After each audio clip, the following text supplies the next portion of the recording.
Hey guys, welcome to the channel. Today we're going to go over the Butcher build. This is the Butcher Disruptor build that some of you may know or may want to look at. So let's jump into it. This one is utilizing the Butcher artifact as the main weapon. The Butcher artifact adds 33% longer bleed for both weapons.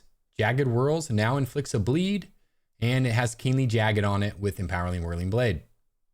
We pair that with a spear in our offhand that has Fortifying Perforate, Keenly Jagged, and Desperate Empower. A lot of times when I'm fighting, I will let the sword and shield take all of my stamina. Then I'll flip to my spear and then start attacking and get that 12% damage when you're exhausted. The spear naturally allows you to get a lot of stamina back quickly. So that has been pretty beneficial for me, trying to get some added damage back into the build. In terms of the jewelry, jewelry right now on Fresh Start is hard to find. I got very lucky, I feel like, with this piece here. Divine, 10% health from all incoming healing effects. Somebody just mined right under me. That's fantastic. Thank you. Yep, grab that. Refreshing. So I've got 4 refreshing pieces on, which reduce my cooldowns by 16%. And then I've got one other piece I can show you. So that's 16% cooldown reduction on all my skills. Spear naturally has low cooldowns. So it really does benefit. And then 7% to max health. This one I just got yesterday, which you'll see in a lot of this video. I am using this ring. I'm using it before I had the extra 10% max stamina from Hardy. I just got that today.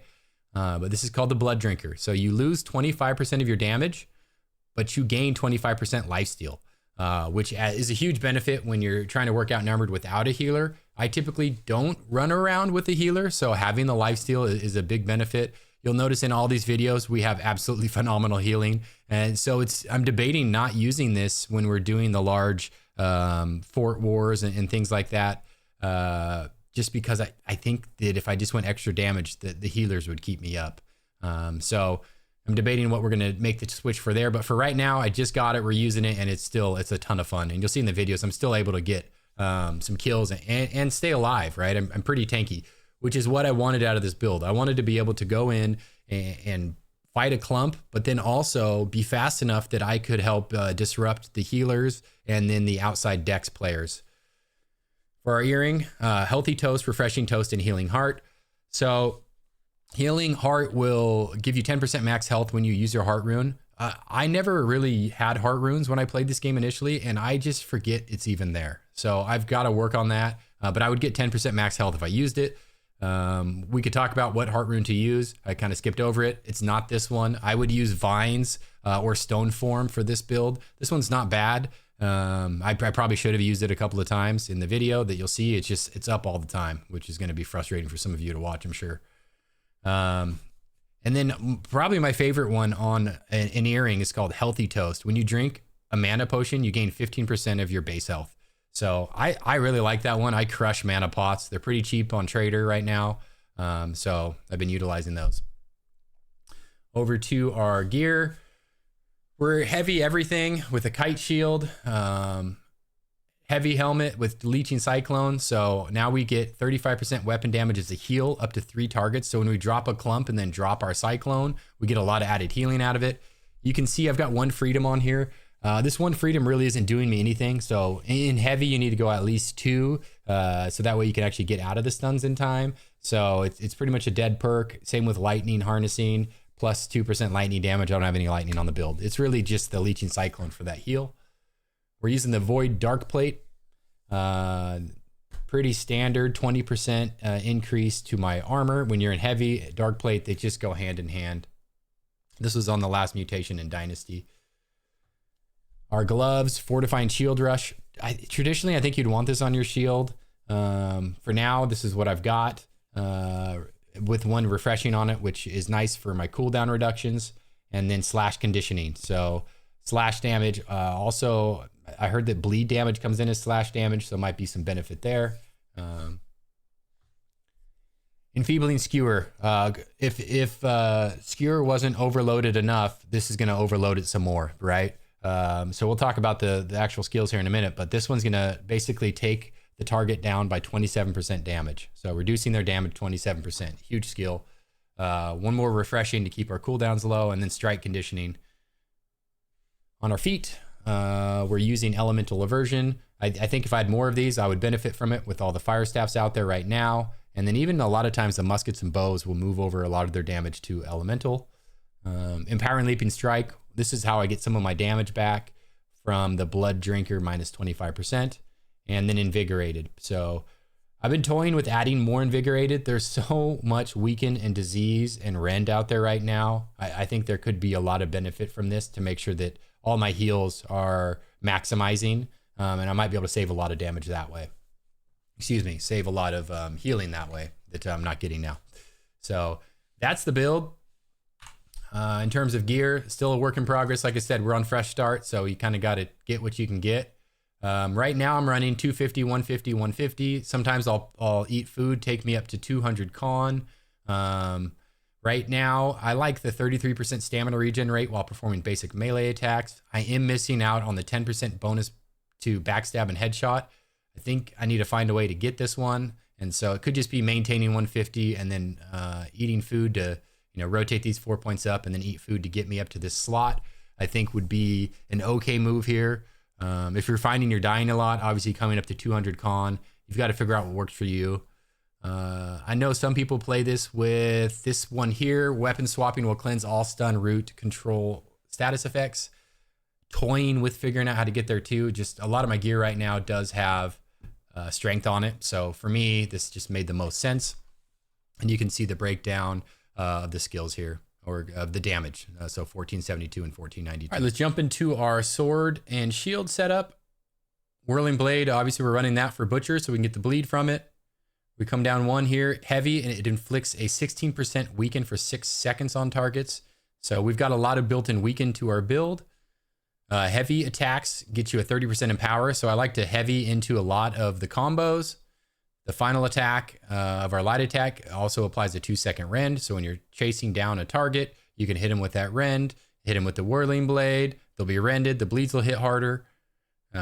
Critical strike chance of 10%. I like to keep this up because I like to be able to utilize the 20% haste off of this skill when you crit on somebody, on top of the keen speed here on the shield, which gives you 20% more haste. So you can have a 40% haste on crit, which makes us very mobile. I like to be mobile and readjust fights. You'll see a lot of times in the videos, I'm on the outsides. There's people calling us to certain directions and telling us to go to certain places. So I'm trying to maneuver around quite a bit. Target as many healers and squishy decks, or really just the fire staffs, man. I want them all out. So really kind of working those outside edges as much as I can. And then we'll call in for the clumps. Then you jump into those clumps.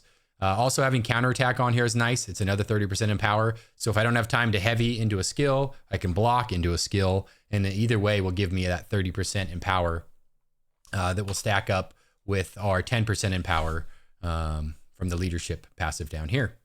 Along with that, we get 15% more damage when we're full of health, 10% more damage against slowed targets. So really just a nice kit here for increasing damage on a pretty tanky build. We increase our armor by 15%, our physical armor by 10%, or excuse me, elemental armor by 10%. Shield rush is great. It has grit. It applies a 20% weakness. It applies a slow. It does do a little damage, right? 100% damage. But really just a nice overloaded skill here, along with our fortifying shield rush passive. Really does a nice job for us. You gain 15 stamina when you hit somebody with shield rush, and then 10% from all incoming healing. Just again, finding ways to keep our healing up as much as possible. All right, let's talk about the spear tree. So I'm utilizing Cyclone. I like Cyclone a little bit better than Coup de Grace, or excuse me, than Sweep. Just because it's faster. It also gives us that heal, and it gives us a slow. It has grit and gives us stamina back. So I've just found that this one jumping into clumps is just way more effective for what we're trying to do. A lot of people are going to grit through this in the clumps, and then the healing you get back from this is just fantastic. Stamina regen by 30% for 3 seconds after a critical hit, and just another way to keep our stamina full. Although we don't use sweep, targets are knocked down a lot. You'll find from other team members. And so having the extra 25% damage basically negates all of the negatives of the Blood Drinker Ring in just one passive. Next dodge consumes 20% less stamina for 2 seconds after successful hit. So when I do dodge in heavy, which I'm trying not to, but I'm used to a light roll, so I'm trying to retrain my brain. It does take less stamina, so I can get 2 dodges out of heavy this way if I am using attacks. Perforate does a 5% rend. This also fortifies us.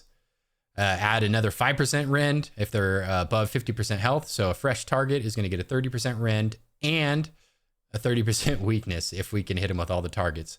Excuse me, hit him with all the pokes. Skewer, as you know, 20% bleed, 10 seconds.